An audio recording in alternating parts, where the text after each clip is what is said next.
जो कि मानव अधिकार एवं सामाजिक न्याय आयोग के राष्ट्रीय अध्यक्ष रविंद्र सिंह तोमर जी हैं।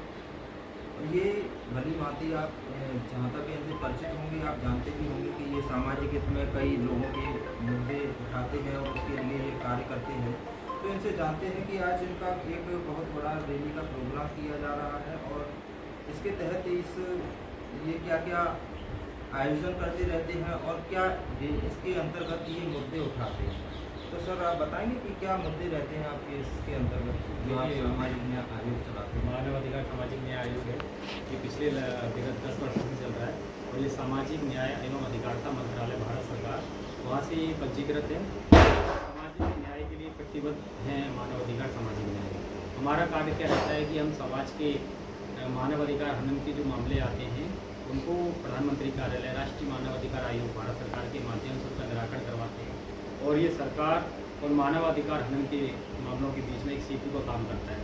पीड़ितों को राष्ट्रीय मानव अधिकार आयोग में उन्हें न्याय दिलाना, प्रधानमंत्री कार्यालय में उनको न्याय दिलाना और अपने स्तर पे भी राज्य के जो जन शिकायत निवारण केंद्र हैं उनके माध्यम से भी हम न्याय दिलाने का काम कर रहे हैं। और अभी हमारा राजस्थान सरकार में जो हमारा सचिवालय है वहाँ हमारी मानव अधिकार सामाजिक न्याय आयोग की टीम बैठती है और जो राजस्थान सरकार के शिकायत निवारण प्रकोष्ठ है वो उसके अंतर्गत शिकायत दी हुई है। और इसी तरीके से मध्य प्रदेश में भी हमारा अभियान शुरू हुआ है अभी विगत 2 वर्षों से। और आज का जो हमारा अभियान है वो हर घर मानव अधिकार अभियान की शुरुआत हमने ग्वालियर से ही की है। इस अभियान की शुरुआत हमने आज ग्वालियर से की है और इसके अंतर्गत अभी हम ग्वालियर के हर विधानसभा में, ग्वालियर लोकसभा के अंतर्गत आने वाली हर विधानसभा में जाएंगे। फिर हम भिंड, मुरैना, गुना, सीकरी, चंबल संभाग के इलाके हैं जहाँ पे मानव अधिकार हनन के ज़्यादा मामले हमें देखने को मिल रहे हैं। वहाँ पर हमारे कार्यकर्ता जाके हर घर में जाएंगे और हर घर में जाकर मानव अधिकार से संबंधित, मानव अधिकार हनन से संबंधित शिकायतों के बारे में पूछा जाएगा कि आपको किसी तरीके से कोई मानव अधिकार हनन से संबंधित कोई आपके साथ प्रकरण हुआ है। जैसे कि मानव अधिकार हनन, हम समझते हैं कि मानव अधिकार हनन एक शब्द है, लेकिन ये एक शब्द नहीं है। इसके अंदर बहुत ही दुर्भाग्यपूर्ण भावनाएं और जिस तरह से लोगों का शोषण होता है वो बहुत सी इसमें चीज़ें छुपी हुई हैं। तो लोग नहीं जानते कि हमारा हनन हो कैसे रहा है। तो इस पर जरा टिप्पणी करेंगे। देखिए किस तरह से लोगों का हनन होता है।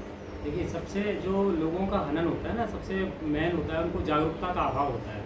अधिकतर क्या लोगों को अपने अधिकारों का ज्ञान नहीं होता है। जागरूकता के अभाव में ही उनके अधिकारों का हनन किया जाता है। जब उनको पता ही नहीं होता है कि उनका अधिकार है, FIR दर्ज करना, उनका FIR दर्ज करवाना ये उनका अधिकार है ना। तो जब उनको अपने अधिकार के बारे में पता होगा, जब ही वो अपने अधिकारों के लिए प्रतिबद्धता दिखाएंगे, उसके लिए लड़ेंगे। अभी तो वो इसको ये समझते हैं, नियति समझते हैं। लोक सेवक अगर कोई कार्य नहीं करता है ये भी उनके मानव अधिकारों का हनन है।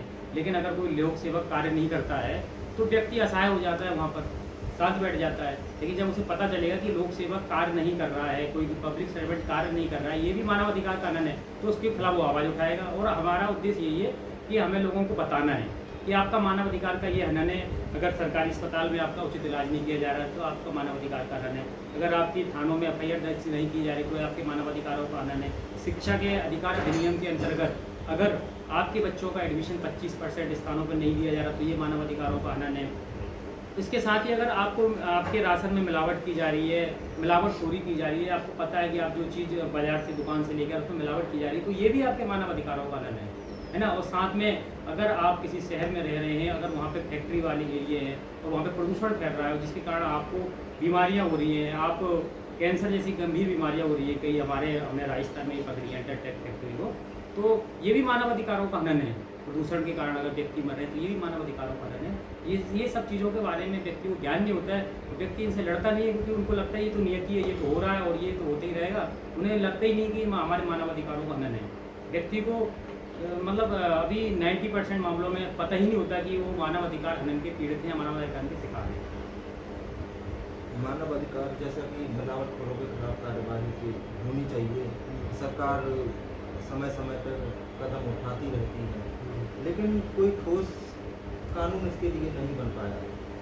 बिल्कुल सही कह रहे हैं आप कुलदीप जी, कोई ठोस कानून नहीं है इसके मिलावट इसीलिए मिलावटखोरी जो बढ़ रही है हमारे भारत में। आपने देखा है ग्वालियर में तो हमने सरकारी राशन की जो कंट्रोल पर हमारी टीम गई थी तो उसके बाकायदा वीडियो फुटेज हमने कलेक्टर महोदया को दिए थे और उन्होंने उस पर एक्शन भी लिया है।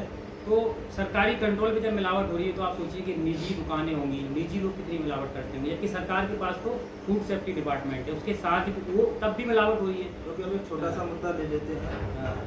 जिस तरह से दूध की पैदावार हो रही है और उससे कहीं ज़्यादा खपत हो रही है। बिल्कुल सही कह रहे हैं। आप घी ले लो, घी कहाँ से बन के आ रहा है? इतनी दूध की पैदावार नहीं है जितना खपत हो रहा है।